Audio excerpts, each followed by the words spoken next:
ఆరోగ్యాభిలాషులందరికీ నా హృదయపూర్వక నమస్కారములు.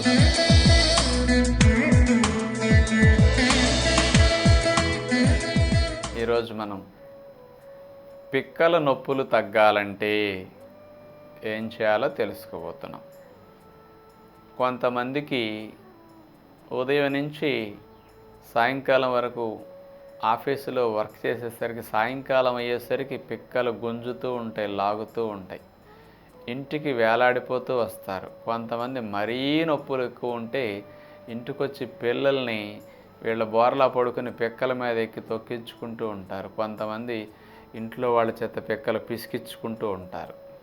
ఇట్లా పిక్కలు లాగుతూ ఉంటాయి, గుంజుతూ ఉంటాయి. ఇక నీరసం, కాళ్ళల్లో నీరసం బాగా తెలుస్తుంది. కొంతమంది రాత్రి వరకు పనిచేసేసరికి ఈ స్థితి వస్తుంది.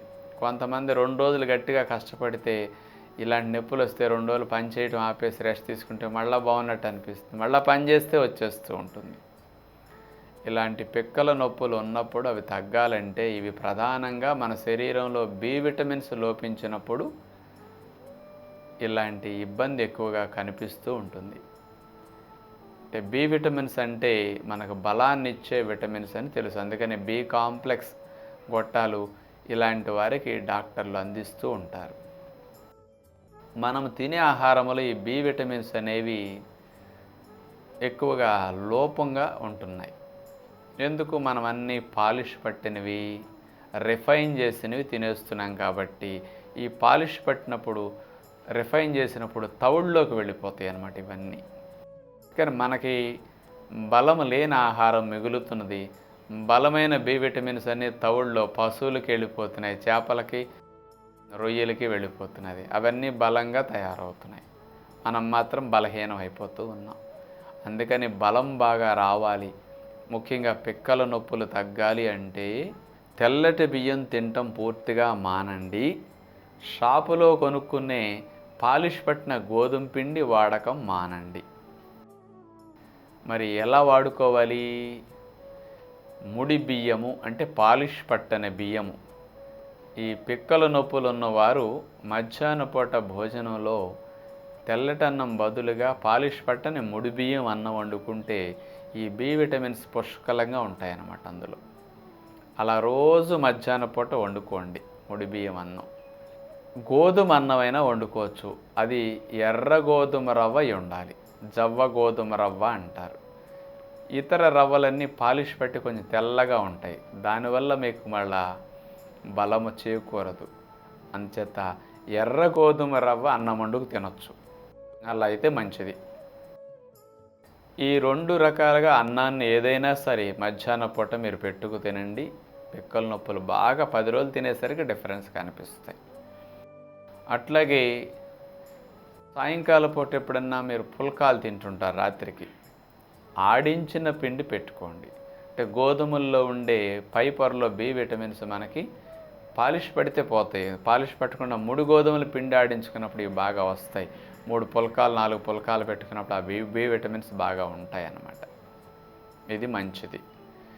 ఇంకా ఈ తవుడుని మనం బాగా ఉపయోగించుకుంటే ఈ పిక్కల నొప్పులు బాగా తగ్గుతాయి అన్నమాట.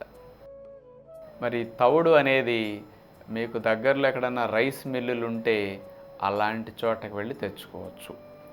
వారానికి ఒకసారి, 10 రోజులకు ఒకసారి ఎప్పుడన్నా తెచ్చుకుని ఫ్రిడ్జ్లో పెట్టుకోండి. లేకపోతే మీ ఊళ్ళ నుంచి, ఇంటి దగ్గర నుంచి ఏ బస్సు పార్సిల్లో, కొరియర్లోనో 1 కేజీ తవుడు తెప్పించుకుని ఫ్రిడ్జ్లో పెట్టేసుకోండి. ఒక 10 రోజులు, 20 రోజులు, నెల రోజులైనా ఉంటుంది చెడిపోకుండా. ఆ తవుడుని మనం రోజు అంతా ఒట్టిగా తిన్నా బాగుంటుందండి, తీయగా ఉంటుంది అది. రోజు 4-5 స్పూన్లు ఒట్టిగా తినేసేయండి, 5-6 స్పూన్లు భోజనంతో పాటు. చాలా బలం అన్నమాట. లేకపోతే ఆ తవుడిని తీసుకొచ్చి అంత పుల్కాల పిండిలో కలుపుకోండి సాయంకాలం, మంచిది. అట్లాగే ఆ తవుడిని తీసుకొచ్చి ఏదన్నా కొంచెం అంత ఖర్జూరమో అంత తేనె వేసి కొంచెం యాలకుల పొడి కలిపేసి కొంచెం ఉండలాగా చేసుకుని ఒక స్వీట్ లాగా తినేసేయండి.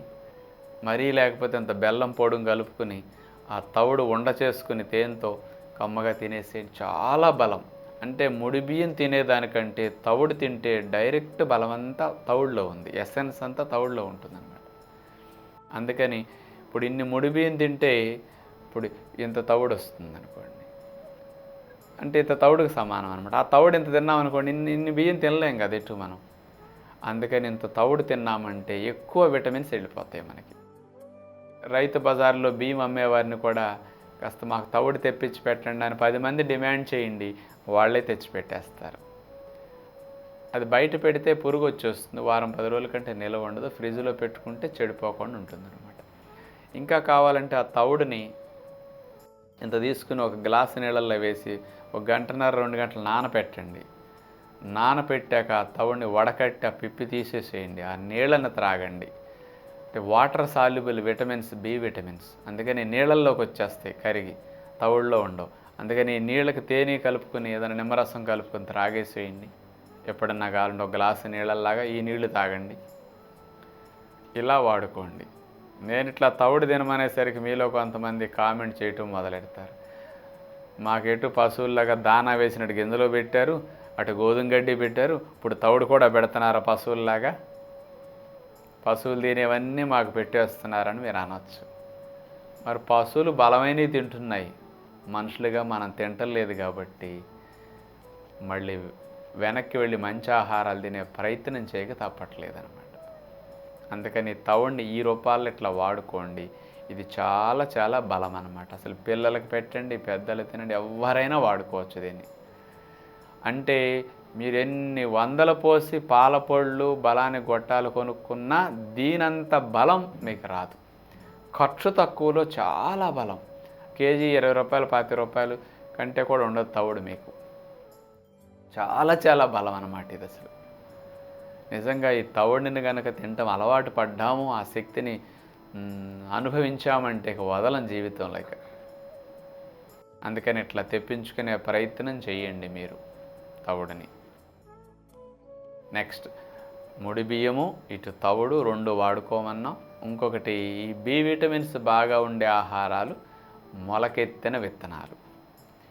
అసలు మీరు 10-15 రోజులు ఈ మొలకలు, కొద్దిగా నానపెట్టిన వేరుశెనగ పప్పులు ఇవి మొక్కక్కర్లా, నైట్ నీళ్ళల్లో వేస్తే ఉదయానికి నానతాయి. ఆ నానబెట్టిన వేరుశెనగ పప్పులన్నీ, మొలకెత్తిన విత్తనాలు 1 దోసెడు గింజలు, ఇవి తిన్నారు అంటే అసలు వారం 10 రోజుల్లోనే పిక్కల్లాగట తగ్గిపోతాయి మీకు. ఇది చాలా చాలా బలమైన ఆహారం. అది ఉదయం, ఇది ఈ రెండింటిని మార్చుకునే ప్రయత్నం చేయండి, చాలా చక్కటి ఫలితాలు మీకు వస్తాయి. ఇప్పుడు మీలో చాలామంది బాగా కష్టపడి పని చేయాల్సి ఉంటుంది, కానీ మీరు పని చేసేంతసేపు మీకు ఎంతసేపు కాళ్ళు లాగుతూ నీరసంగా, కాళ్ళల్లో బలహీనత బాగా తెలుస్తూ ఉంటుంది. మరి ఇలాంటి వారికి మనము తినే ఆహారంలో బలము లేదని అర్థం. అందుకని బలమైన ఆహారాలే సొల్యూషన్ అన్నమాట. ఇంక ఏ విధంగా మీరు చేయక్కర్లేదు. అంటే వీటితో పాటు మీకు ఎప్పుడన్నా కుదిరితే ఈ వేరుశనగపప్పు ఉండ, నువ్వుల ఉండ లాంటివి మనం చెప్తాం కదా ఖర్జూరంతో తేనెతో, అవి కూడా చాలా బలాన్ని ఇస్తాయి అన్నమాట. అందుకని బ్రేక్ఫాస్ట్ తిన్నప్పుడు ఒక ఉండ, లంచ్ తిన్నాక ఇట్లాంటిది ఏదైనా వేరుశనగపప్పుల ఉండ లాంటివి కూడా రోజు తీసుకుంటే చాలా శక్తి లభిస్తుంది అన్నమాట. అంటే అసలు పిల్లలకి ఈ రోజుల్లో అన్నీ polish food, junk food, bakery food, white rice తినటం వల్ల మరీ బలహీనత వచ్చేసింది. అందుకని ఇలాంటి ఆహారాలను ఇంట్లో మనం అలవాటు చేసుకోగలిగితే పిల్లల్లో కూడా చాలా మార్పులు వచ్చేస్తాయి అన్నమాట. అందుకని ఈ బి విటమిన్స్ కోసం మీరు తాత్కాలిక ప్రయోజనం కోసం క్యాప్సూల్ వాడేది కంటిన్యూ చేయండి. 10 రోజులు 20 రోజులు వేసుకుని అక్కడి నుంచి ఆహారాలు తినేటప్పుడు 15-20 రోజుల ఆహారం ద్వారా సహజంగా బి విటమిన్స్ బలం అంతా వచ్చేస్తుంది. కాబట్టి అక్కడి నుంచి బి కాంప్లెక్స్ క్యాప్సూల్స్ కానీ, పాలల్లో పొడి కానీ మీరు వేసుకోవాల్సిన అవసరం అలాంటిది ఏమీ ఉండదన్నమాట. అంటే ఖర్చు తక్కువలో మంచి బలమైన ఆహారాలు ఇవి. కాబట్టి మీరు ఇలా తినే అలవాటు కనుక మార్చుకోగలిగితే చాలా బాగుంటుందన్నమాట. అంటే ఈ సమస్యలు లేకపోయినా, ఈ పిక్కల నొప్పులు లేకపోయినా భవిష్యత్తులో మరి మీకు రాకూడదంటే లేని వారికి మనం ముందు నుంచి ఏం చేయాలి? ఇంటిల్లపాది ఇలాంటి మంచి ఆహారపు అలవాట్లు కనుక నేర్చుకోగలిగితే చాలా మంచిది. ఇప్పుడు అన్ని ప్రాంతాల్లో మనం చెప్పినట్టు మొలకలు అందుబాటులోకి వచ్చేసాయి, ముడి బియ్యం అందుబాటులోకి వచ్చాయి, ఇప్పుడు తవుడు చెప్పాం కాబట్టి అది కూడా అందుబాటులోకి వచ్చేస్తుంది. అలా ప్రయత్నం చేయండి. ఒక్కొక్కటి మన జీవితంలో ఒక్కొక్క మంచి అలవాటుని అలవాటు చేసుకుంటూ ఉంటే కొన్ని రోజులకి మంచిగా మనం తయారైపోతూ ఉంటాం. అట్లా ఈ మంచి ఆహారపు అలవాట్లను మనందరం మార్చుకుందామని ఆశిస్తూ తదుపరి కార్యక్రమంలో మళ్ళా కలుద్దాం. అందరికీ సెలవు. నమస్కారం.